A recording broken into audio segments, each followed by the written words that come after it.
ჩაკაფული ქართული ტრადიციული გაზაფხულის სეზონური კერძია, რომელიც განსაკუთრებით პოპულარულია კახეთში. მზადდება ნორჩი ბატკნის ან ხბოს ხორცისგან დიდი რაოდენობით არხუნის, ტყემლის, მწვანე ხახვისა და თეთრი ღვინის გამოყენებით. წარმოშობა საქართველოს კახეთის სეზონურობა გაზაფხულის სააღდგომო პერიოდი.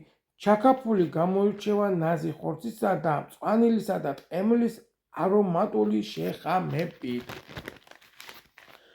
კახური ჩაკაფული ნამდვილი კლასიკაა. მისი მთავარი საიდუმლო ხარისხიან ბატკნის ხორცსა და დიდი რაოდენობით ტარხუნაშია. კახეთში მას ტრადიციულად კახური თეთრი ღვინით, მაგალითად გაწითელით ამზადებენ. დაჭრა ხორცი, დაჭერით პატარა ნაჭრებად მწვანილი და ხახვის საშუალო ზომაზე დაკეპეთ. ფენები ქვაბში ფენებად ჩააწყვეთ ხორცის შემდეგ მწვანილი ასე გაიმეორეთ, სანამ ინგრედიენტები არ გაათავდება.